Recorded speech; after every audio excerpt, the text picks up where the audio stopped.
Hello friends, welcome to our channel current affair updated. This is Devashish Awasthi.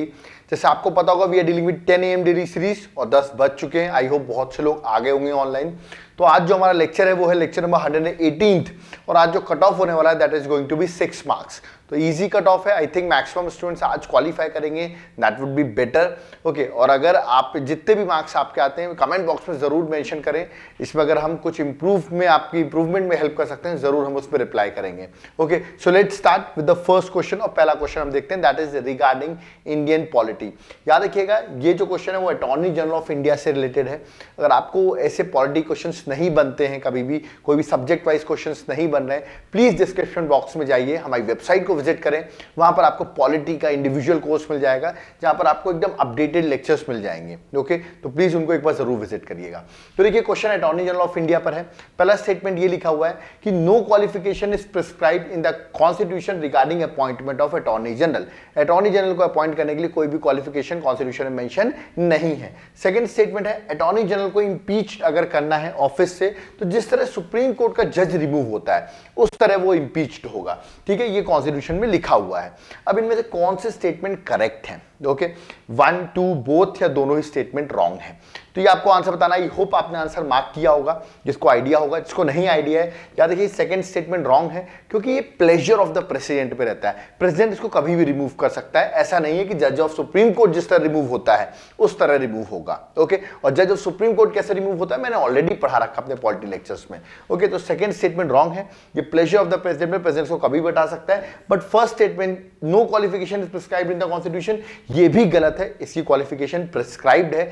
जैसे कि attorney general वो बनेगा जिसके पास वो क्वालिफिकेशन होंगी जो एक जज ऑफ द सुप्रीम कोर्ट बनने की क्वालिफिकेशन होती है। अगर वो क्वालिफिकेशन है तो वो अटॉर्नी जनरल ऑफ इंडिया बन सकता है। तो क्वालिफिकेशन मेंशन है, तो ये भी स्टेटमेंट रॉन्ग है। तो इसमें पूछा गया विच among the following statement correct, दोनों ही रॉन्ग है। तो option number D is the correct answer, neither 1 nor 2। I hope ये क्वेश्चन आपका सही हुआ होगा। गलत हुआ है तो कोई दिक्कत नहीं, कमेंट बॉक्स में 2 क्वेश्चन और बताइए अभी at present who is the attorney general of India and put the second point कि अटॉर्नी जनरल ऑफ इंडिया किस आर्टिकल के अंदर है। ये आप मुझे कमेंट बॉक्स में बताइए कि attorney general of India comes under which article. Okay, तो यहाँ पे correct answer option number D है। ओके, ये मैंने लिख दिया, ये भी पीडीएफ आपको अवेलेबल हो जाएगी। सेकंड क्वेश्चन अगेन रिगार्डिंग आप कह सकते हैं इंडियन ज्योग्राफी से रिलेटेड क्वेश्चन है। विंटर मानसून की बात करें तो बोला गया जिसको हम नॉर्थ ईस्ट मानसून भी कहते हैं। ओके, तो पूछा गया इसमें जो विंड है वो कहां से कहां फ्लो करती है, sea to land, land to sea, upper air circulation या none of the above. It's very easy question. अगर किसी ने पढ़ा है विंटर मानसून के बारे में, मैंने ऑलरेडी पढ़ाया हुआ इंडियन ज्योग्राफी में अपना वेस्टर्न डिस्टर्बेंस के बारे में पढ़ाया गया है। तो याद रखिएगा वेस्टर्न डिस्टर्बेंस भी पढ़ा है, वो अलग कॉन्सेप्ट है, that is north west monsoon. अगर मैं बात करता हूं वेस्टर्न डिस्टर्बेंस की, बट अभी मैं नॉर्थ ईस्ट मानसून की बात कर रहा हूं। ठीक है, तो बताइए इसका करेक्ट आंसर क्या होगा। Yes, the correct answer option number B, that is land to sea. मैं आपको डायग्राम दिखा देता हूं। देखिए ये है अपना विंटर मानसून, जैसे for example north east monsoon भी इसको अपन कहते हैं। आप देख रहे होंगे लैंड टू सी दिख रहा है, जबकि अगर आप समर मानसून को देख रहे होंगे तो ये आपको सी टू लैंड दिख रहा है। ओके, तो ये चीज आपको याद रखनी है। ठीक है, इसको हम डिटेल मैंने अपने लेक्चर्स में कवर कराया हुआ है। तो correct answer option number B है। क्वेश्चन नंबर थर्ड में आते हैं, साइक्लोन्स जो है वो इक्वेटर में फॉर्म क्यों नहीं करते। आपको पता होगा साइक्लोन अभी रिसेंटली आया, इसलिए मैं साइक्लोन के क्वेश्चन ले रहा हूं। साइक्लोन इक्वेटर में फॉर्म क्यों नहीं करते हैं? पहला ऑप्शन है क्योंकि यहाँ कोरियोलिस फोर्स 0 होता है इक्वेटर में। सेकंड, यहाँ पे कोरियोलिस फोर्स मैक्सिमम होता है। थर्ड, यहाँ पे जो विंड है वो ब्लो करती है parallel to the isobar at the equator या none of the above. These are the 4 statement.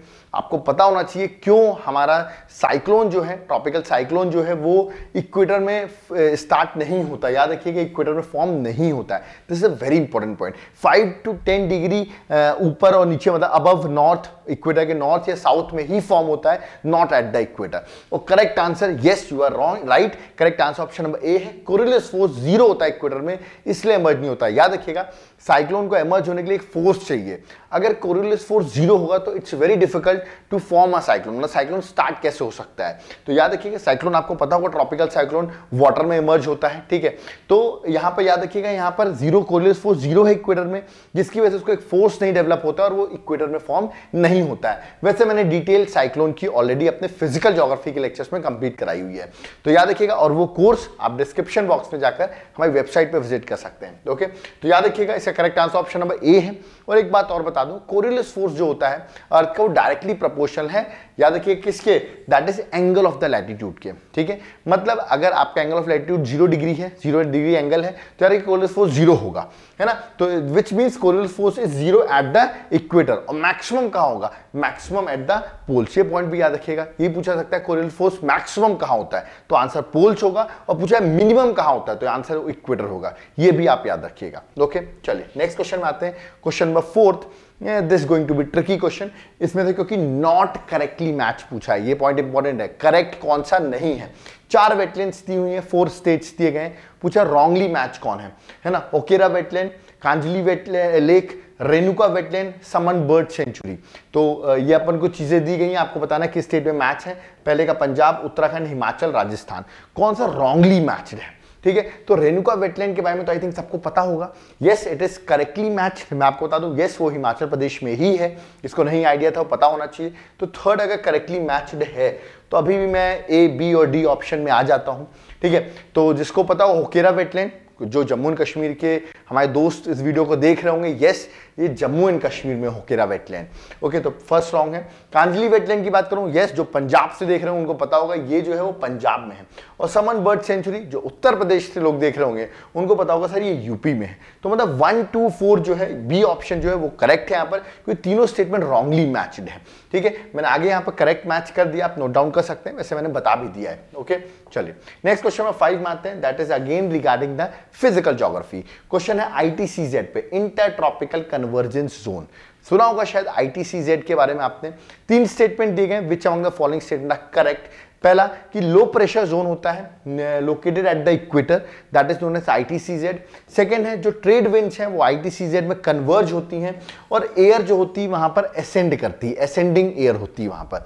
I think अगर जिसको ये नहीं समझ में आ रहा है ट्रेड विंड क्या है, आईटीसीजेड क्या है, तो प्लीज इसके लिए पहले फिजिकल ज्योग्राफी आप देखेंगे, then only you can analyse these types of questions. Okay, third जो है in July ITCZ is located around 20 to 25 degree north over Gangetic plain. Okay, तो which among the following statement is correct. I think ITCZ पढ़ा होगा उसके लिए बहुत easy होगा, जिससे नहीं पढ़ा होगा वो सोच रहा होगा क्या कैसे इसको सॉल्व करना है, क्योंकि करेक्ट आंसर जो यहाँ पर है वो है that is B option, that is all of the above correct. मतलब 1, 2, 3 तीनों ही करेक्ट है।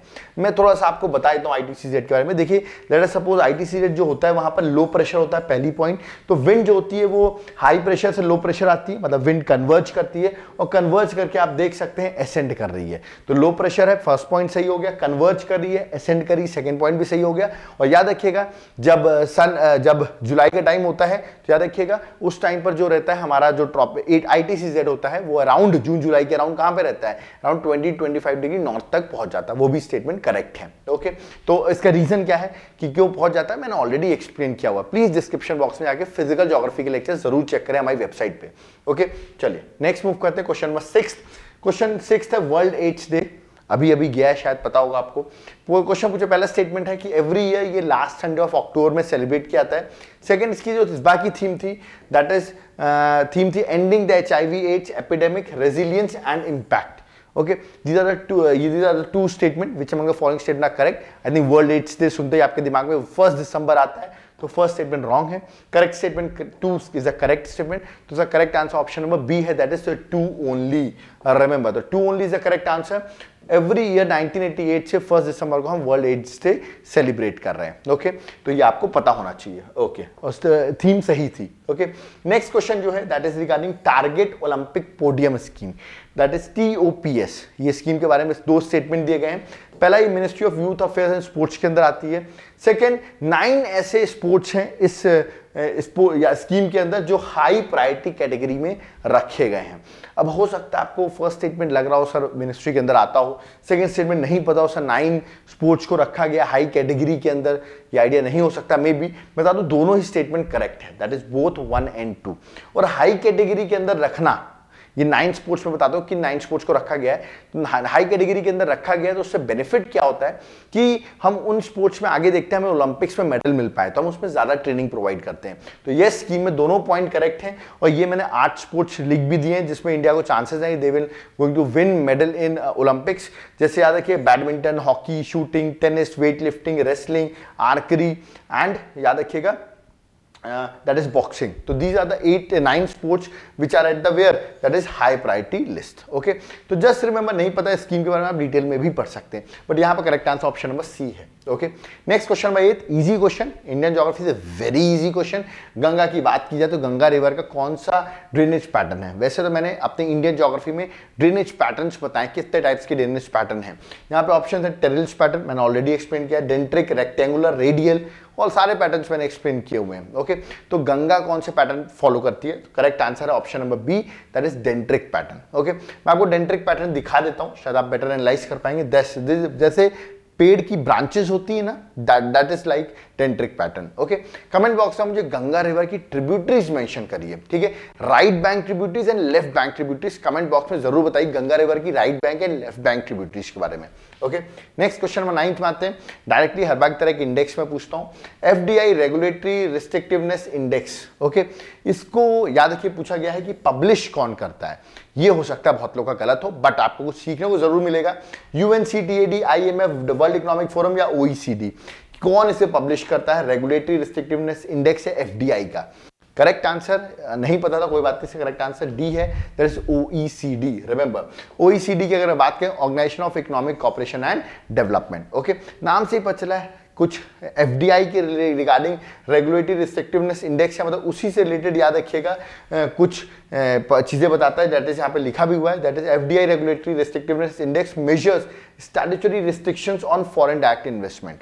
देखिए जो स्टैट्यूटरी रिस्ट्रिक्शंस होते हैं एफडीआई पर, वो मेजर करता है, that is FDI regulatory restrictiveness index. Okay, चलिए हम अपने लास्ट क्वेश्चन में आते हैं, that is again regarding Indian polity. तो क्वेश्चन देख लेते हैं, सीवीसी से रिगार्डिंग क्वेश्चन है कि सीवीसी में एक CVC commissioner that is central vigilance commissioner होता है and not more than 2 vigilance commissioner. First statement. Second statement जो है कि central vigilance commissioner is appointed on the recommendation of 3 member committee, जिसमें प्राइम मिनिस्टर होते हैं, यूनियन मिनिस्टर होते हैं कैबिनेट रैंक के, और leader of opposition in the Lok Sabha. These are the 2 statement, which among the 2 statements are correct. I hope जिन्होंने पढ़ा होगा सीवीसी के बारे में, जो एक स्टैट्यूटरी बॉडी है, उन्होंने देखते ही इसका correct answer option number C लगाने की कोशिश की होगी, बट सी रॉन्ग है। याद रखिए correct answer option number A है, 1 only is the correct answer. जो सेकंड स्टेटमेंट है ना, जिन्होंने ज्यादा पढ़ा होगा शायद वो कंफ्यूज हुए होंगे। यस, प्राइम मिनिस्टर है, बट यहाँ पर होम मिनिस्टर है और फिर लीडर ऑफ अपोजिशन लोकसभा है। ऐसा नहीं कि लीडर ऑफ कैबिनेट रैंक लिखा हुआ है, होम मिनिस्ट्री है यहाँ पर, ठीक है। तो यहाँ पर जो करेक्ट आंसर वो 1 ओनली है। मैं आपको दिखा देता हूँ यहाँ पर कि 3 मेंबर में कौन कौन होता है। याद रखिएगा, prime minister, union minister home affair का, and the third is leader of opposition in the Lok Sabha. Okay, तो सेकंड स्टेटमेंट इनकरेक्ट था, first was a correct statement. Okay, अब कौन अभी at present central vigilance commissioner है, आप ये मुझे बताइए। और अदर विजिलेंस कमिश्नर्स अगर हैं, वैसे 2 से ज्यादा नहीं हो सकते, तो उनके नाम भी आप मुझे कमेंट बॉक्स में मेंशन करिए। तो who is the central vigilance commissioner and 2 other vigilance commissioner, दोनों आप मुझे कमेंट बॉक्स में मेंशन करिए। Okay, so we have done with the 10 AM series. I hope आपको कुछ सीखने को मिला होगा। यहाँ पर कुछ हमने टेक्निकल क्वेश्चंस किए हैं, इसकी पीडीएफ आपको अवेलेबल हो जाएगी। हमारे व्हाट्सएप ग्रुप को ज्वाइन करें, नंबर हमारा डिस्क्रिप्शन बॉक्स में लिखा हुआ है, आप नंबर को जरूर व्हाट्सएप कर सकते हैं, इस ग्रुप को ज्वाइन कर सकते हैं। इसकी एक मिनिमम फीस है 1 साल की, जो कि बहुत ही कम है, 200 रुपीज़ अ ईयर। ओके, इसमें आपको और भी हम नोट्स प्रोवाइड करते हैं अपने इस व्हाट्सएप ग्रुप में। कोई डाउट क्वेरीज है कमेंट बॉक्स में जरूर मेंशन करें, जो आपसे क्वेश्चन पूछे गए हैं उनको तो जरूर कमेंट बॉक्स में मेंशन करें। Thank you.